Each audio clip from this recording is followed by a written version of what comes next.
Now, let us apply the concepts we learnt about initial notation, vector algebra and transformation of vectors to solve some problems. First example that I am going to consider is the following. Example 1, this combines the concepts of Kronecker delta with the initial notation. Say I want to find the value of delta I. You know that delta I j is 1 phi equal to j and 0 phi is not equal to j, and you know that if an index is repeated twice on the same side of the equal to sign, it is sum it from 1 to 3. So, delta I would be delta 1 1 plus delta 2 2 plus delta 3 3, and from this equation in here, you know that each of this will take a value of 1 and hence it is 1 plus 1 plus 1 is equal to 3. So, the value of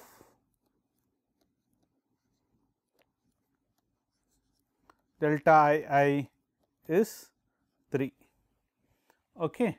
In example 2, let us say I have an equation of the form, I want to find what is the value of B I, so written as delta I j a j. Okay. I have the equation B I equal to delta I j a j. So, what is B I is a question here now. Okay. Now, again I know if index is repeated twice on the same side of the equal to sign, which is the j here, sum it from 1 to 3, hence this will imply that B I is nothing but delta I 1 a 1 plus delta I 2 a 2 plus delta I 3 a 3. Okay. Now, if I substitute I equal to 1, if I equal to 1, B 1 would be delta 1 1 a 1 plus delta 1 2 a 2 plus delta 1 3 a 3. This will mean that delta 1 2 is 0 because of the fact that delta I is not equal to j, then delta is 0 and hence this will be 0 and this will also be 0, hence this will be a 1. So, from solving this equation, similarly if I equal to 2, B 2 would be a 2, and if I equal to 3, B 3 be equal to a 3. All this implies that B I be nothing but A I's. Okay.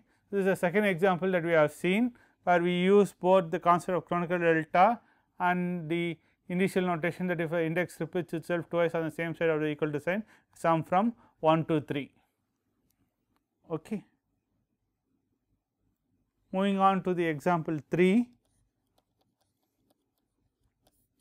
let us say I have A B given by epsilon A B C A C or B C. Okay. Now, what happens? Epsilon is a permutation symbol. You know that epsilon I j k would be such that it is 0, phi equal to j, or any of the index repeats itself, j equal to k or k is equal to I, and it will be 1 for a cyclic permutation of I j k and minus 1 for a non cyclic permutation of I j k. If the permutation is like this, this is going to be minus 1. Okay. So, now what is this? What will be A 1 1? A 1 1 would be epsilon 1 1 C B C, 1 1 repeat itself. So, this will be all 0 irrespective of what C value is.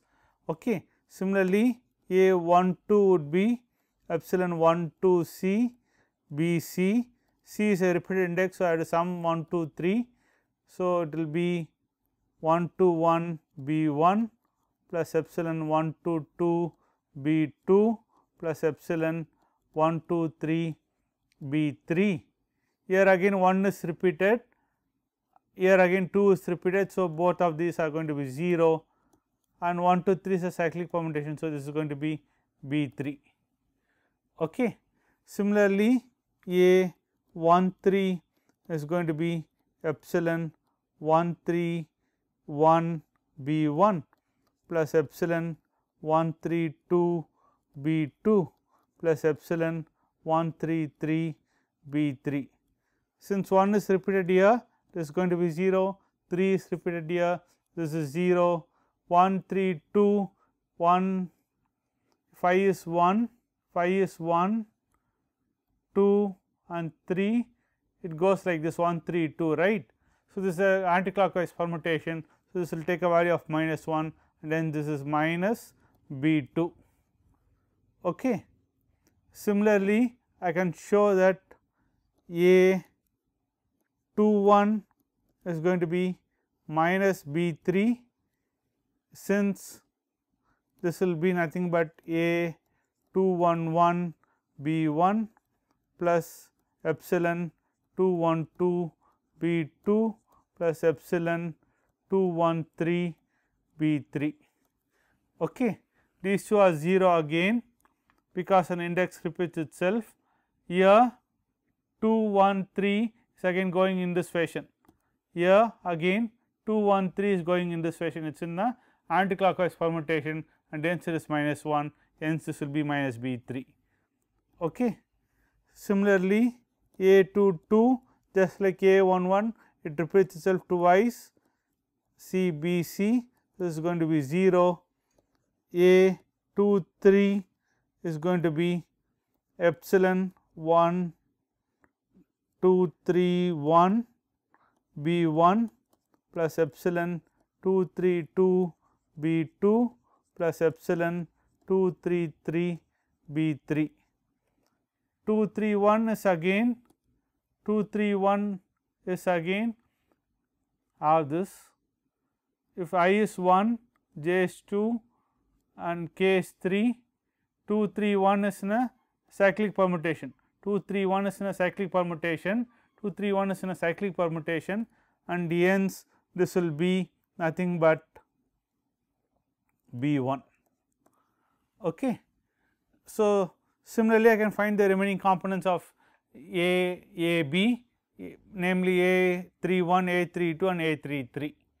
Okay. Then I can write the matrix A as, this matrix A would be A B matrix would be 0 B 3 minus B 2 minus B 3 0 B 1 B 2 minus B 1 and 0. Okay. So, this will be the matrix A B, it will be a skew matrix. Okay. Now, moving on to another example, example 4. Now, let us say I have two vectors, A given by 12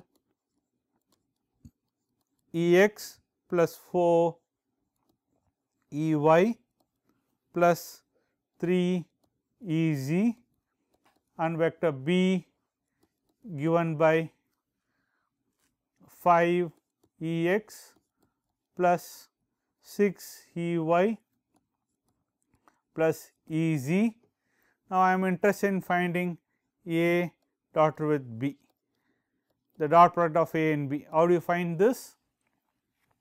Now, I have to multiply, scalar multiply 12 Ex plus 4 Ey plus 3 Ez dotted with 5 Ex plus 6 Ey plus Ez. Now, this will be 12 into 5 is 60, Ex into Ex, Ey, Ez are orthonormal bases. So, dot product with itself will be 1, dot product of Ey dot Ex or Ez dot Ex will be 0. So, this will be 60 when I take this 5 and multiply with this 12, and then it will be 4 into 5 20 into 0, 3 into 5 15 into 0. So, those do not contribute, and then plus 6 into 12 72 into E y dot E x will be 0 again, whereas 4 into 6 24, 4 into 6 24, E y into E y will contribute because that is 1, and E z dotted with E y is 0 again. So, that is not going to contribute. Then E z similarly only the 3 will contribute. So, it will be 3 into 1, which is nothing but 60 plus 24 plus 3, which will be 87. Okay. Now, I want to find what is the angle between A and B vectors. Say A vector was can be represented by some dotted line segment like this, and B vector is some vector represented like that. I want to find the angle between A and B vector theta. How do you go about doing that? You will go about doing that by recalling what a dot product is. Then you will recall that cos theta is nothing but A dotted with B divided by magnitude of A times magnitude of B. Okay. Just now we found what A dot with B is.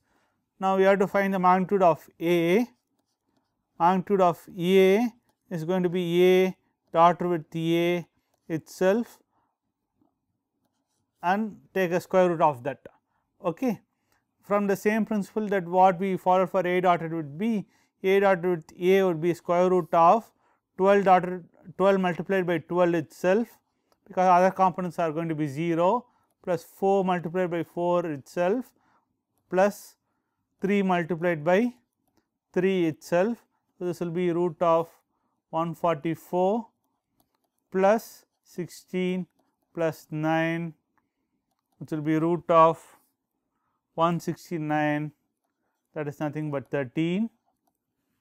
Similarly, magnitude of B is going to be square root of B dotted with B, which will be square root of 5 square plus 6 square plus 1, that is square root of 25 plus 36 plus 1, which will be 7.87. Okay. So, now cos theta is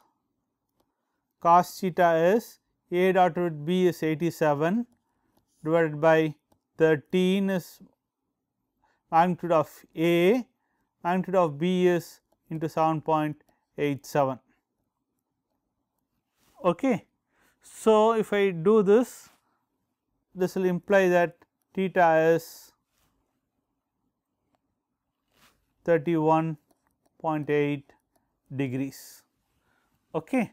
Now, here luckily the numerator was positive.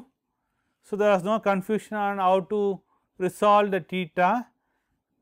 Otherwise, you have to make sure that the cos theta negative thing is taken care of appropriately. Okay.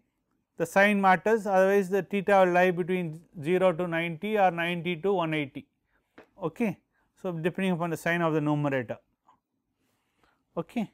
Next, I am interested in finding the area of the parallelogram. Next, I am interested in finding the area of the parallelogram with the previously mentioned vectors A and B as its side. Okay. So, basically I have vector A and B, I want to find the area of the parallelogram. So, what should I do? Area of the parallelogram is given by area of parallelogram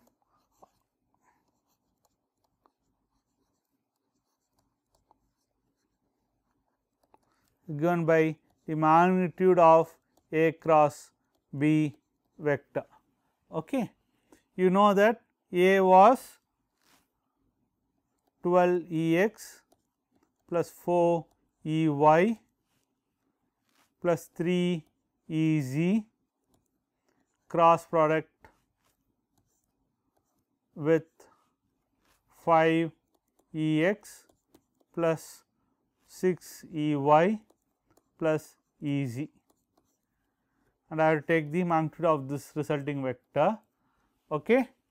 I can use the permutation symbol and I can recognize that E x cross E x is 0. I can use this fact that E x cross E x is 0, E x cross E y is E z, E x cross E z is minus E y, okay, and I can use the fact that E y cross E x, the negative of this is minus E z, E y cross E y is 0, E y cross E z is E x, and E z cross E x is E y,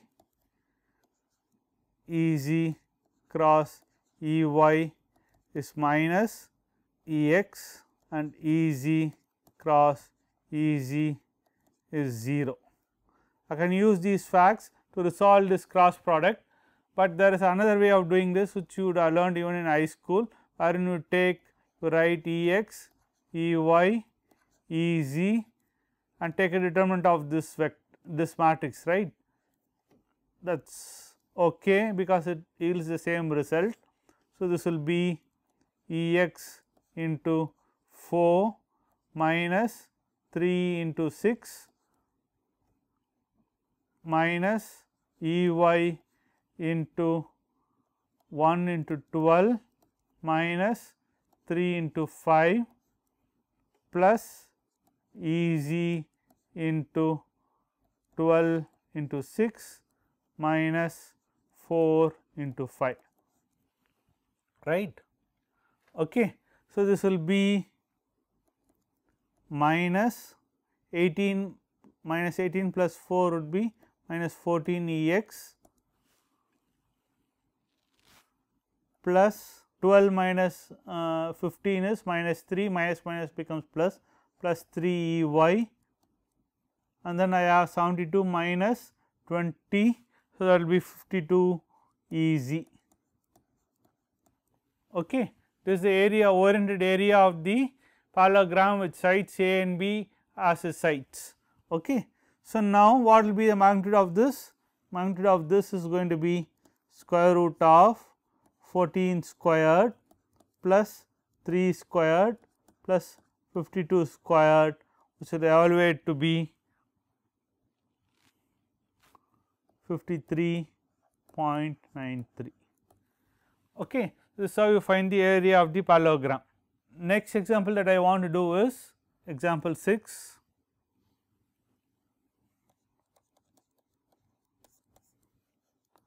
Find a unit vector C which is perpendicular to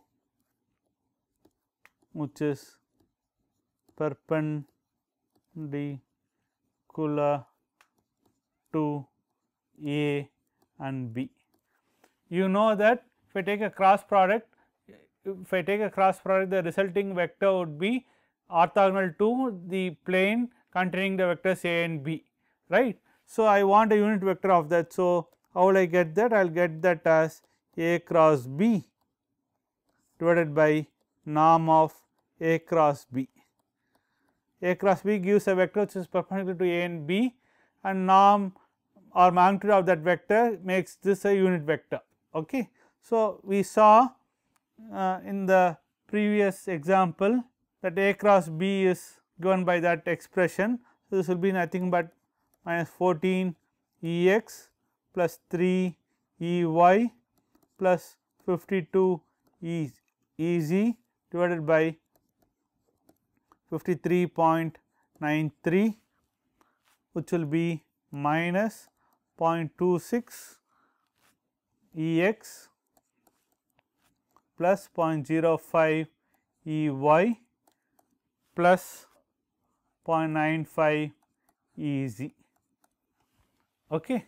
Finally, in vector algebra I want to find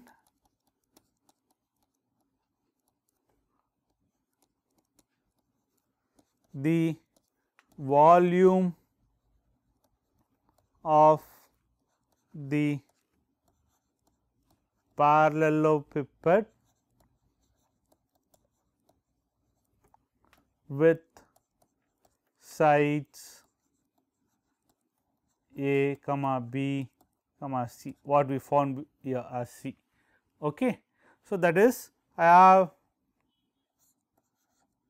A like this, B like this, say C is normal to this. So, C is a vector like that. Okay.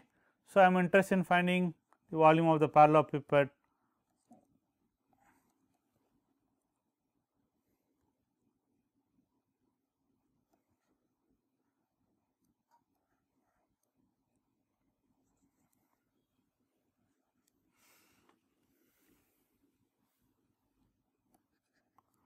So, C is perpendicular to this. So, I am interested in finding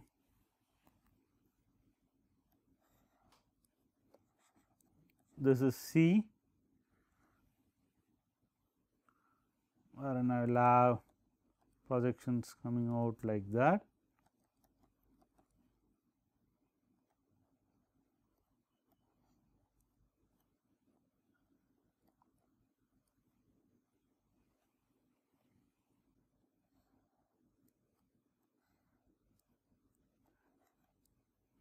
Okay. I am interested in finding the volume of this 3-dimensional object.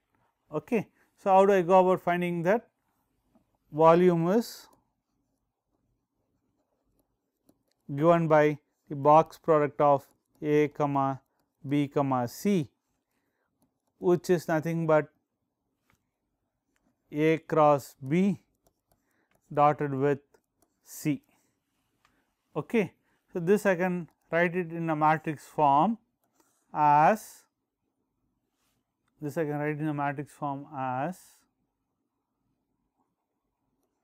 minus 0.26, 0.05, 0.95, 12, 4, 3, 5, 6, 1. Okay. So, basically A cross B is this A cross B dotted with C. Instead of E x, E y, E z, you write the components of C there. Okay. And you have to do the same determinant operation here to get the components of get the scalar value of the volume of the parallelepiped. Okay. I will leave this as an exercise for you to do. Okay. Finally, let us look at an example problem on transformations. Example 8.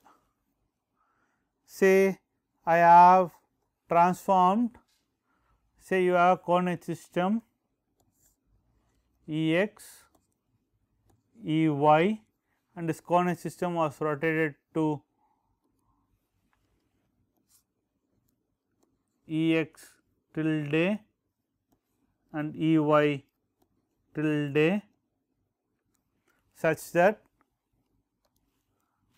E x tilde is given by 0.6 E x plus 0.8 E y and E y tilde is given by minus 0.8 E x plus 0.6 E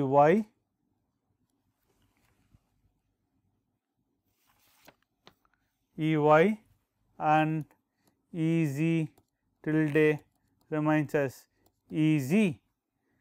Then I am interested in finding how this vector u given as 3 E x plus 4 E y plus 5 E z will transform. I am interested in transforming this vector into some component of E x tilde plus some component of E y tilde plus some component of E z tilde. Okay. For this, first you have to find the transformation matrix Q I j, which is given by Qij, which is defined as Ei dot with Ej star or Ej tilde. Okay. Now, this will be nothing but E1 dotted with E1 tilde, E1 dotted with E2 tilde, E1 dotted with E3 tilde, E2 dotted with E1 tilde, E2 dotted with E2 tilde, E2 dotted with E3 tilde, E3 dotted with E1 tilde, E3 dotted with E2 tilde, E3 dotted with E3 tilde. Okay. So, this will be nothing but I know that Ex star is nothing but I know that Ex star is E1, Ey star is E2. I can substitute for x and y 1 and 2. So, if I do this operation E1 tilde dotted with E1, I will get it as 0.6. This will be 0.6. This will be 0.6. This will be 0.6. E2 dotted with E1 is this. E2 dotted with E1 is this dotted with E1. This will be minus 0.8. Minus 0.8. This will be 0. Similarly, this will be 0.8 because it is E1 tilde dotted with E2, E1 tilde dotted with E2 is 0.8, that will be 0.8, this will be 0.6, 0, 0, 0, 1. That will be your transformation matrix. Now, you know that U star, the components in U tilde, is related as Q transpose times U. So, this will be 0.6 minus 0.8, 0, 0.8, 0.6, 0, 0, 0, 1 multiplied by the components in U, which is 3, 4 and 5. So, this will be nothing but 0.6 into 3 plus 0.8 into 4 minus 0.8 into 3 plus 0.6 into 4, and this is going to be 5. Okay. So, this is nothing but 0.6 into 3 is 1.8 plus 3.2, this is going to be 0 and this is going to be 5. Okay. That is going to result in 5, 0, 5 as the transformed coordinates of this vector into the transformation shown here for a transformation given there. Okay.